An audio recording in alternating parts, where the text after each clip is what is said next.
So does anyone have any ideas to start off the discussion?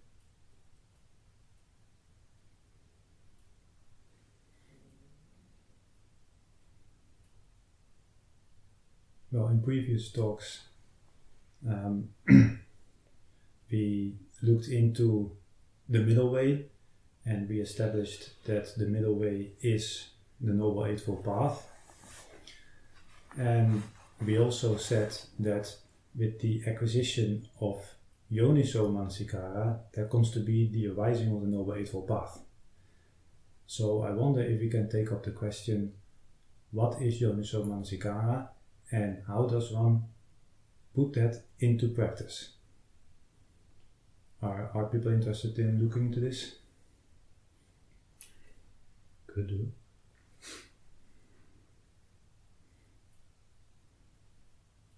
So what's the most fundamental directive that you can give regarding that? Regarding yoniso manasikāra? Well, perhaps you could start out by saying that, the meaning of yoniso manasikāra, we could say, attending from the origin or from the source or through the source even, as a starting point. And I find it practically useful to approach it in terms of the direction of one's attention. So ordinarily one's attention is directed to objects in front of you, where things are colorful, vivid, tasty, opaque, and so on. That is where there's the domain of sensual pleasure. But Defined.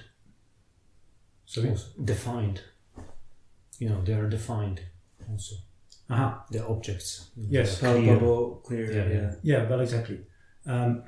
But in order to see where the domain begins and ends, I find it useful to think in terms of a direction of attention. Now, yoniso manasikāra can be described as attending in the opposite way. So everything in that direction stays, but everything which is revealed there is possible only because there is something else which doesn't partake of that directionality, but which needs to be there in order for all those other things to be. So something which needs to be discerned. Yes, for sure. You can't directly attend to it. No. You can only discern it. Yes. And as well, something that will never just appear by itself. Like it's never magically going to pop out of nowhere based on watching things. Aha, yes. So you're saying that if someone thinks that by getting absorbed into an object there or by focusing on something there, that is not how this source or origin of attention is going to be disclosed. Yeah. That's impossible. Yeah, so because you might think that, certainly people feel that absorption practices reveal something in the end. Like there is something that you get to see which you didn't see before. It doesn't matter how you define it. It might be some special perceptions of what people think impermanence is, like flux is a common example. Or you might get visions about your body, like extraordinary visions, let's say, things that you never perceived before. But the point is that even if those things come up, they won't be on the level of that origin. Like they're still going to be on the same level that you started from, which was absorption into the object. So like it's like if there are two paths and they're leading in different directions, you can't take the left path and magically end up in the same place where the right path is taking you. Yes. So like you can't, through focusing on objects, eventually find or recognize the basis for any experience that you might have. Including that whole practice of wanting to become absorbed in objects. Yeah. So it can basically only take you further in that direction, and then once you kind of once you reach a certain limit, let's say that's beyond what you're used to, that's gonna feel special. That's all it is. But it's still on the level of content, still on the level of experiences. So if you just keep doing that for 30 years, eventually it's not gonna be extraordinary anymore. And you'll need more, and you'll need more. So because there's no end to that further investigation of content, basically. Yeah, so that's without satiation, so to speak. Yeah. Now, what is the other thing that is fundamentally without satiation? Desire. Well, yeah, for sensual pleasures, that's just going to be endless. So, if you take a more, let's say, general or even phenomenological outlook, and we are discussing the directionality of attention, then all those meditation practices that are concerned with focusing on something, staying with something in front of you, all of that is essentially meditation with sensuality. Even if the object itself might not be seen as particularly sensual, it partakes of that same directionality. And that is not how you are going to see that desire for sensuality is the origin of suffering. You need to have a reference point that is outside of that direction of attention, which is precisely the origin that we are now discussing. Yeah, and also the issue with that is there's also the inherent dissatisfaction, like we were just saying. It's kind of like it's on the level of getting something better than what you had, but it's not like better than what you had within the same way of existing, so to say. So it's not actually transforming the way that you regard your experience.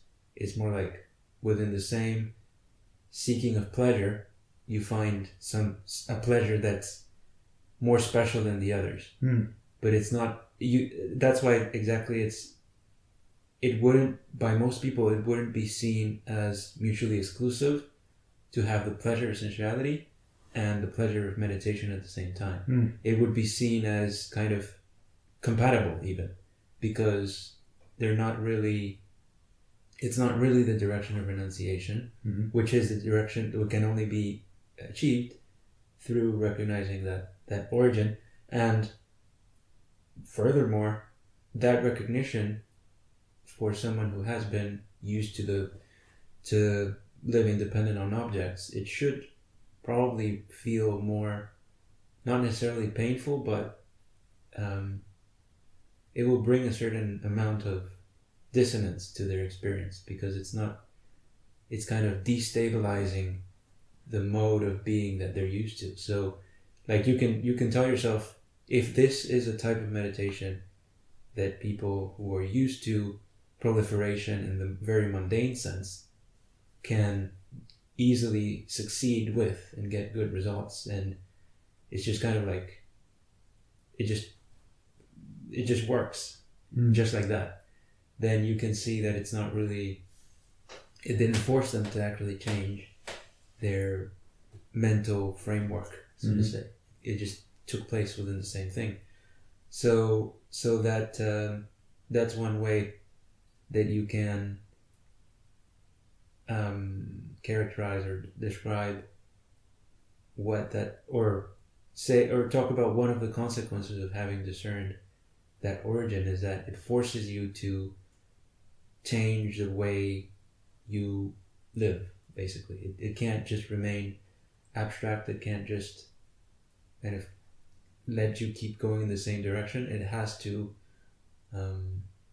affect the fundamental change in your attitude, basically. That's right. It brings about the reevaluation, basically, of everything that you're used to, where you used to go for your pleasure, how you used to avoid pain. That whole domain is now in relief against something else, which is that origin, which has now been discerned. Yeah. But perhaps we should clear up that it is not a matter of just seeing this once and then all of that framework is gonna flip around and things are done. Yeah. This is something that you see, this is something that one needs to work on, but it is not that origin or source itself is in need of development, because it's upstream of all that. But what needs to happen is that one needs to get into the habit of attending from that origin to one's experience, so to speak. You see, the difficulty then is that from the point, you see, in that direction, there's not that much going on compared to that other direction. So the more one decides to speak about the discernment. So it is in reference to that origin that the pull of the senses becomes almost tangible. You feel that you are pulled away, or that you are falling from that. Yeah. Whereas before that, it was just like, it's just natural. You don't even feel the pull because you're already there. Yes. You're already flying. Yes. Yeah. So it is like as if somebody is floating on the river, and as long as you are floating along with the river, it might be more comfortable or less comfortable. But what you will not be able to discern is the force of that river, the current. And now suppose there is a bridge there with a strong post or pillar in the middle of that river, and you decide to hold on to that post or pillar. When you do that, you don't need to go against. You just need to hold on to that post. Only then, for the first time, do you actually feel the force that was pulling or dragging you along.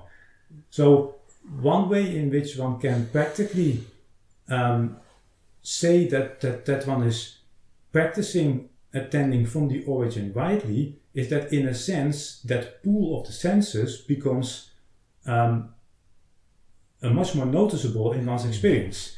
And it is in relation to that one's mind then begins to develop, which raises the question, if you now feel that pull, then what do?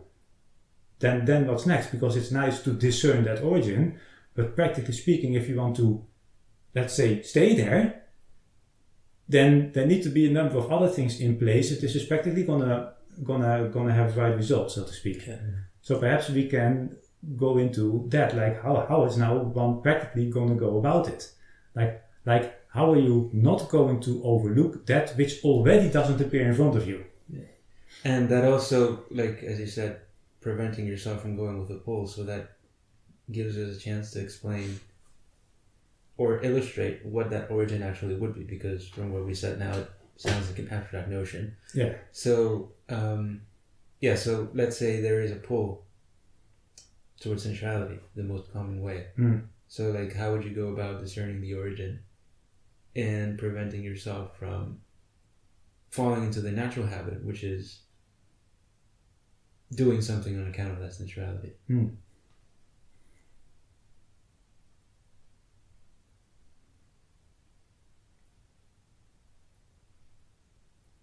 Well, like you said, first step is to not do something on account of that pull.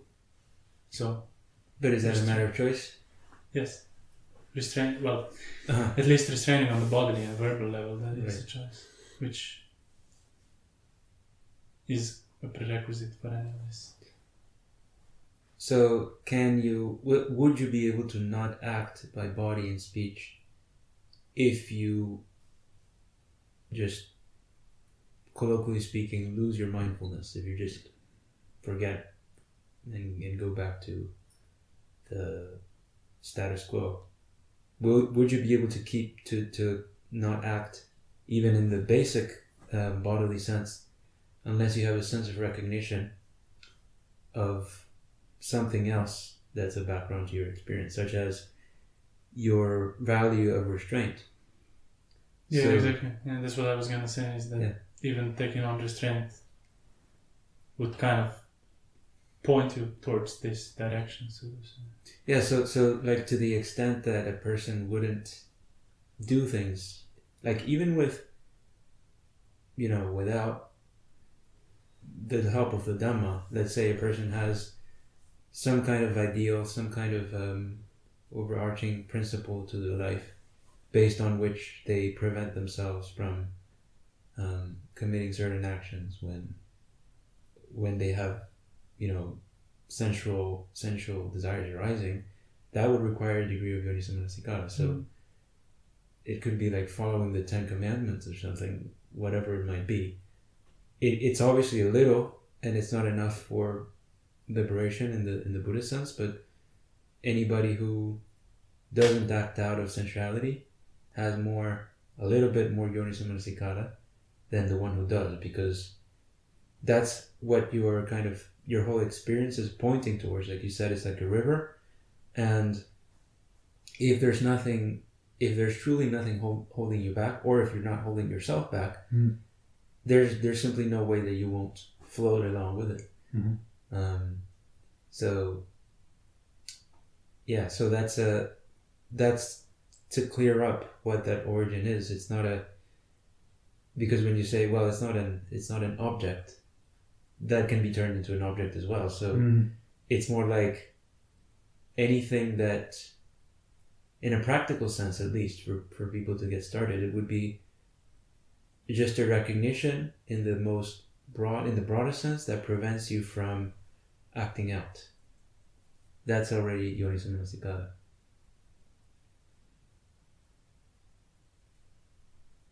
But does that mean, so as you said, there are other things that have to be in place there. So it's not like doing it once, because like a person, okay, you have the desire arising, and then I recognize I shouldn't be acting out of this. That thought there is, comparatively speaking, more yoniso manasikāra than the person who didn't think I shouldn't act out of this. Mm-hmm. But then it's not a matter of just having that there once, because obviously the pressure is still there. Mm-hmm. So what should a person do then? Yeah, but you see, perhaps one step back still, like it seems to me that it would be possible for someone to take on some basic restraint, and to recognize that it is in their welfare to not act out of every random impulse or appetite that arises in their mind, but that still doesn't necessarily disclose the origin. It is possible that somebody has some wish. So we might say that is more yoniso, which I think is correct, but still they might be completely oblivious to the fact that there is a further discernment possible, which changes the whole overall outlook. Yeah. So it is not that mere restraint is in and of itself going to reveal that origin of attention. Well, it's not that it's, the thing is, like, not necessarily that it has to be revealed, but just to kind of give an idea of what it is, basically. It's just that counter choice, you could call it that, not to act out, is a form of context that's preventing you from engaging with the content. So that's right. The person will not recognize the principle of what they're even doing, which is why they wouldn't be able to develop it further. Exactly. This is what I was trying to get at. So if one wants to deliberately develop yoniso manasikāra in the way we discussed earlier, not that origin is in need of development, but one needs to develop oneself in relation to that origin, so to speak. That's possible only if one has recognized that principle. Otherwise it will just be a matter of restraint, which is better than not being restrained, but the restraint itself is going to be far more powerful if it's practiced against an understanding of that origin. Right? And so how could you well, we could approach it that way. How could you refine it so that it's no longer just a choice, a coarse choice to not do something, which pretty much anyone can do for different motivations even. You can postpone the pleasure because you want more pleasure later. So how would someone turn it into like development of this principle that would, for example, lead to the actual abandonment of the unwholesome mental states, for example?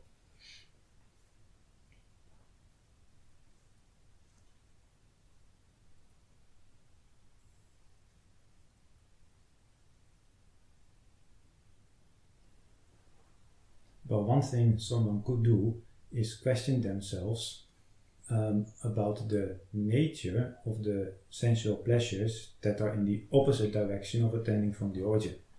So one is subjected to unpleasant feeling or to the possibility of unpleasant feeling, and if the only thing one knows is to put pleasurable sense experience over against it, which is the only thing the ordinary person knows how to do in relation to the basic dukkha, then it's like one steps into the direction to gain pleasure in order to deal with the pain which is in that same direction.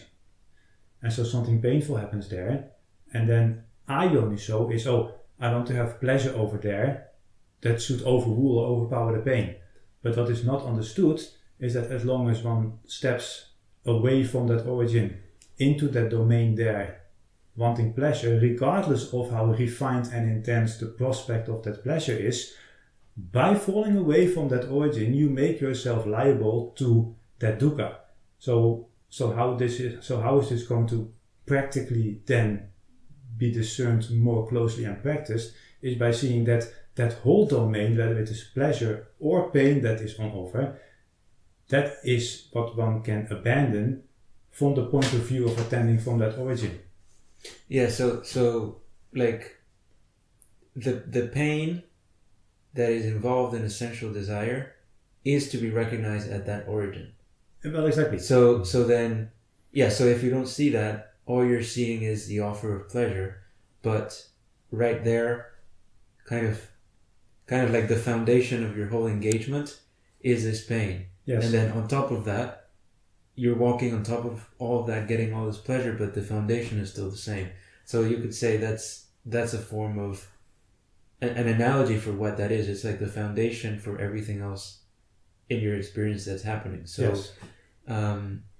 yes. So you like that's another good point. If you expect to find the pain of sensuality on the same level as the objects are, you expect to see some kind of direct confirmation, observable, palpable confirmation that this thing is not painful, that this thing is suffering.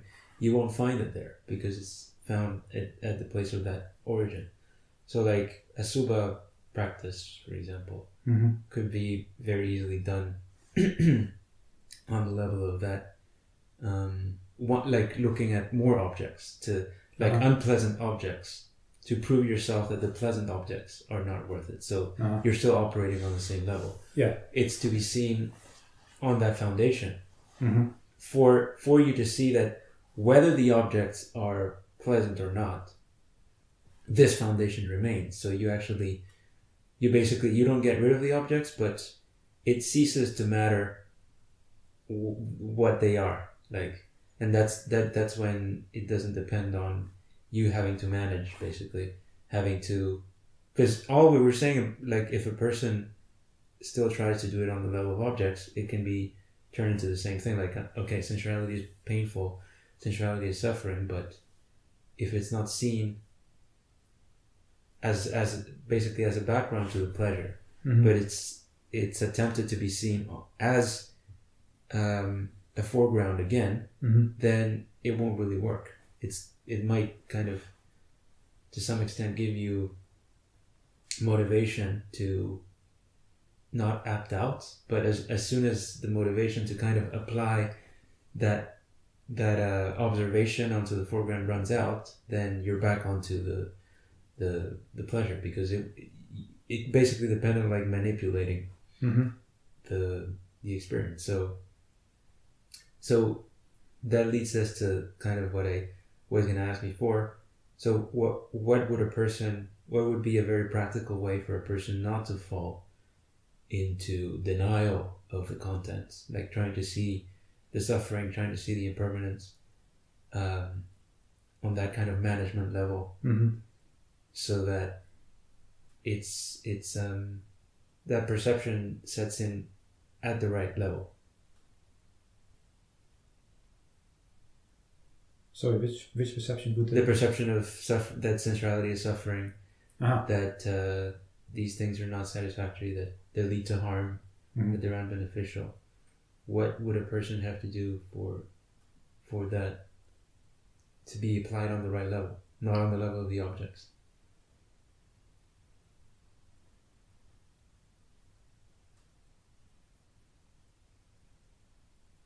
Like what is it that makes you not apply it on the right level, let's say that way?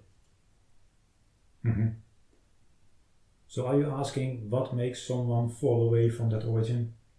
Or not find it in the first place, let's say. Or not find it in the first place? Like they're preoccupied with a certain goal that automatically means that they will be, whatever they do won't be at the level of the origin. Right. Well, what needs to be understood is that origin is more fundamental than your sense of self. Or is that a bit of a jump? Yeah. So because a person might, like, at that point, if this is not abandoned, anything that a person is thinking about on the level of sense of self is still going to be management. I see. Okay, so we are one step back.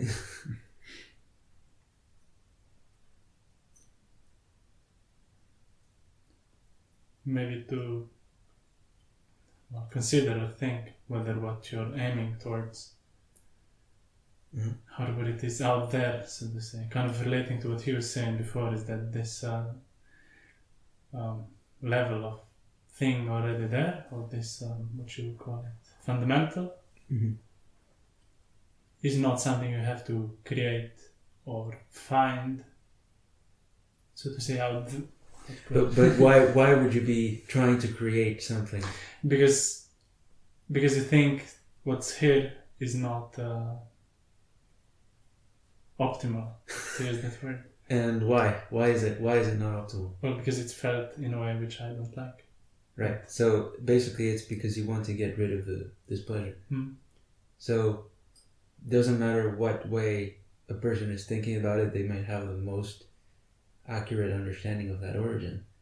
But if that motivation behind them trying to discern it is still on the level of trying to get rid of what the objects are doing, like the pressure that the pleasant objects are exerting in this case, if that automatic endeavor or primal endeavor to escape that displeasure is not given up, then whatever they do will just be trying to manipulate the content.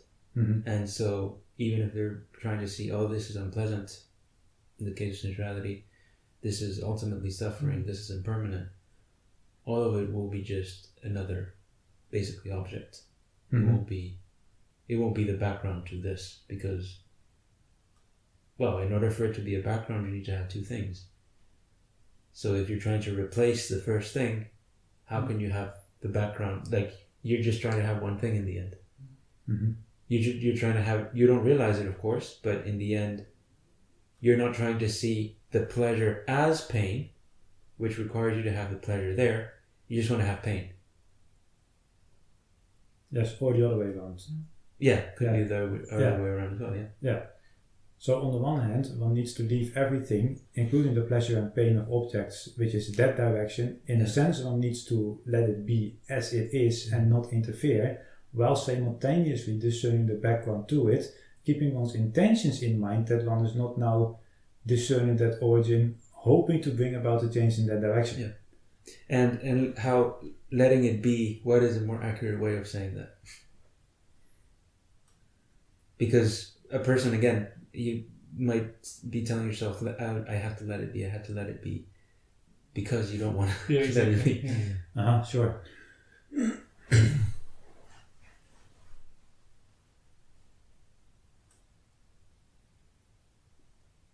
Basically, you have to endure the pressure. Not resist. Yeah. Because if you can't be telling yourself anything, I'm going to let it be, I'm going to let it be.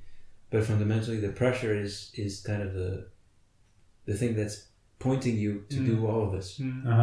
So it doesn't matter what you do. You might, I'm gonna this is arisen by itself, I'm not gonna interfere with it. Why? Because the pressure. Yeah. Right, that's what you mean. So basically, like, a person needs to accept that the origin is for the sake of the discernment of the origin happens when you endure the pressure. That's kind of that's how you're seeing the background to this. You want to see the background to that pressure, not the background to something else. And a good example of this actually is the practice of metta. So, like, often it's done as a form of trying to, let's say somebody upsets you or something, and you want to, instead of training yourself so that the pressure of an unpleasant situation doesn't become ill will, you try to make yourself have affection for the person so that the situation is not pressuring anymore. So that's not actually training the mind. It's like saying you're not used to the cold, but then instead of exposing yourself to the cold so that it stops, giving you all sorts of whatever, hypothermia or something, you just, your response is to go back into warmth. So that's why it's not actually training the mind. So the training of the mind happens when, while having the pressure, you keep the perspective that prevents that pressure from becoming sensuality, desire, aversion, and so on. So that's what makes it be right. So it's not about replacing the object. Exactly. Because you want to, like, basically train your mind so that whatever object comes up, it's not disturbed. Yeah, and that's how you build up strength, actually. It's not by hiding from things to kind of wrestle against or, exercise. Basically, you need to expose your body to exercise to build up strength. Yeah. And the thing is, a person might not be, they might never have been told that that's the direction where development happens, but at the same time, they might not be aware of themselves doing it, because that impulse to outrun the pressure is so primal and so deeply rooted that you might have even heard, I shouldn't try to get rid of the pressure, and you're still doing it. So that's why it requires constant revision of, like we were saying before, the intention behind your actions. The intention, yes. Yeah, and that is also how there's going to be the development of wisdom that takes place. Let's say, that could be another way of describing what we were just saying. Like, there's not going to be any, like, fundamental insight or shift in one's whole relationship to the world, so to speak, if this is not done rightly. Because the insight is about the things that pressure you, not about something else. Like, the insights usually that come up in meditation for people, it's on the basis of, like, completely just running away from the place where the pressure comes. It's like a different world almost. And that's actually, fundamentally what matters to person, to be free from pressure. Because to be not moved by pressure. Because that's kind of a human world. That's what you're going to encounter when you get up the cushion and start talking to people, is this pressure. You're not going to be encountering, particles of Namarupa or something. You're going to be encountering pressure. Yes. So, but you see, nobody actually wants to experience that pressure of sensuality, but the fundamental lack of wisdom is that one casually assumes that by acting out, one releases the pressure and hence frees oneself from that pressure. So why then does it feel so natural to act out? Because actually one doesn't want to have the pressure of sensual desire, and that's why it's unpleasant. And that is why one acts out. What is not seen is that the acting out means that basically your own mind has become the victim of that habit, and so it becomes stronger. So the actual way out is to not act out and learn to strengthen the mind so that it is no longer pressured by those same things. But the recognition that one was acting out because one didn't want to have it in the first place is important to realize, so that it is not like, like, why am I doing this? Well, because actually you did not really want to have that pressure. So there is, but this is often not understood. So it's a catch-22. Sorry? It's a catch-22. Like yeah. the pressure becomes stronger because you want to get rid of the pressure, and if the pressure becomes stronger, then you want to get rid of it more, and so on. Yeah, and it just keeps going round and round and round, actually making the situation worse. And that's another point to make. Like, if your practice revolves around getting rid of the pressure, many times what will happen is that things that actually didn't bother you before now become bothersome. Yeah. Like, you weren't bothered by the sound of traffic, let's say, before, but now when, like, on account of some kind of practice that's about running away from every pressure, now this thing is unsettling, and like the requirements for your mind to be at peace become more and more strict. Yeah, so that is sort of a sensitivity, but in the wrong direction. Yeah, so it becomes. What I'm saying is, it's the same principle. Like, the more you try to run away from pressure, the more it's going to bother you, and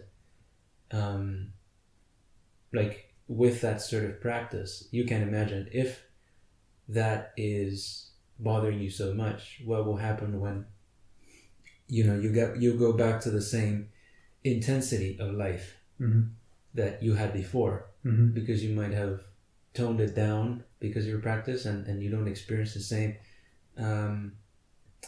breadth and intensity of things anymore.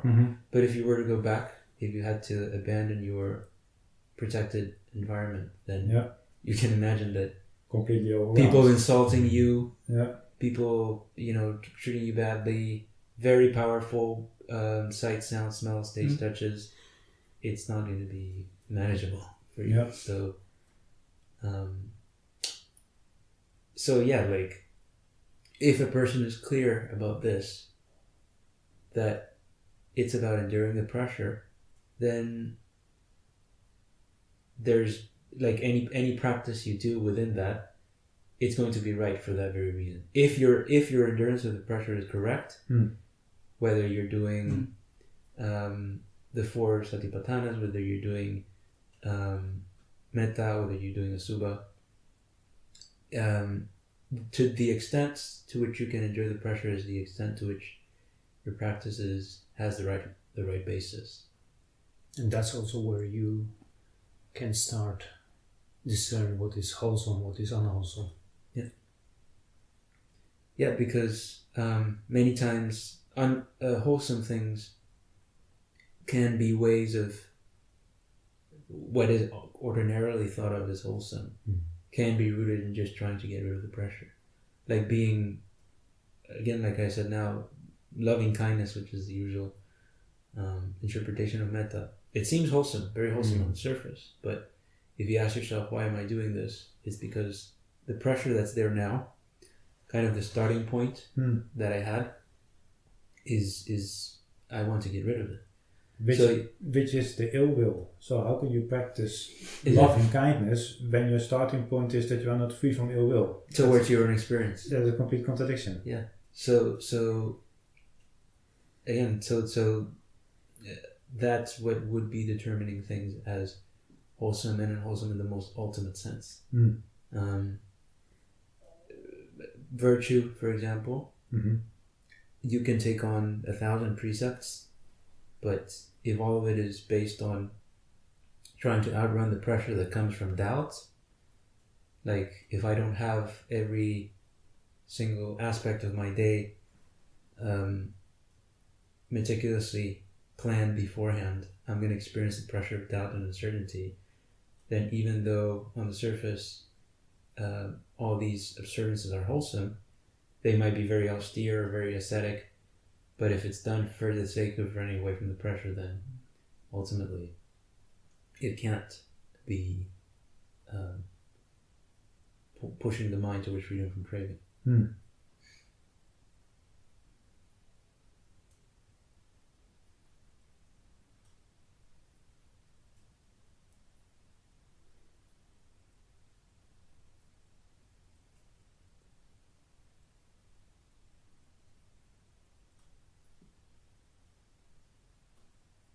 Have you clarified sufficiently what is yoniso, manasikāra, and how to practically go about it?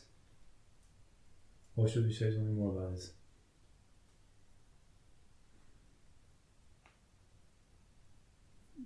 Well, maybe that's something worth mentioning, or we should have started maybe with it, even that these are these two factors which are so crucial for the arising of the right view, which is the word of another and right attention, yoniso manasikāra, attention from the source. So that's why it's so kind of important to actually ponder about it. Yeah, I guess that's one good thing to mention. So you could summarize yoniso manasikāra as saying that it's attention that endures the pressure. And so on the basis of that, when you heard the utterance of another about the nature of that pressure, why it's unsatisfactory to unbeneficial to act out of it, why it's not in your control, why it arises on its own, all of that can become recognized, because now you are not, because acting out of the pressure means trying to own it automatically. So when you have the utterance of another, of the suttas that are telling you that nothing can be owned. Basically, you could summarize the entire Buddhist teaching. Yeah. For as long as you're acting out of pressure, your very trying to get rid of the pressure is saying, is implying I am owning this. Yeah, like that pressure has something to do with me. I need to do something about it. Yeah. And so the acting out presupposes and further fortifies the view that pressure has something to do with me. Yeah. But what needs to be recognized is that it's actually the other way around, rather. Yeah. So then you might have perfect knowledge of the suttas, but you're applying the same teaching on the surface. You're applying the perception of anicca, dukkha, anatta, but all of it is done because you want to get rid of the pressure. Means all of it is done on the basis of ownership. So it can't give rise to the right view, because it's not, you're not getting to understand that ultimate direction of relinquishment. Yeah. It's all still being done on the basis of what I want, basically, which is to get rid of this. Yeah, and that is putting yourself first, basically, in your attitude, and that origin of attention, which is where feeling Vedana cannot go, basically. Second. Basically, you are still the origin. yeah, you are still the origin, whereas actually the whole point of practicing yoniso manasikāra is seeing that your whole experience, including what you take yourself to be, is second to the origin. From that origin. And so perhaps we should also say that when we are talking about the source or the origin, that there's absolutely nothing theistic about that. Yep. Because here in the West, the whole history of religious and philosophical thought centers around the question, whether God exists or not, basically.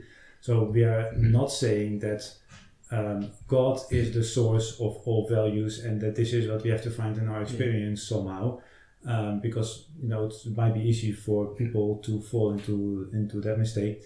This is that there's nothing theistic about anything that we've said. Yeah, and not only in the sense of theistic, but also in just a general mystical sense that this source is somehow something that you can find safety in, and that it's yourself or something like that.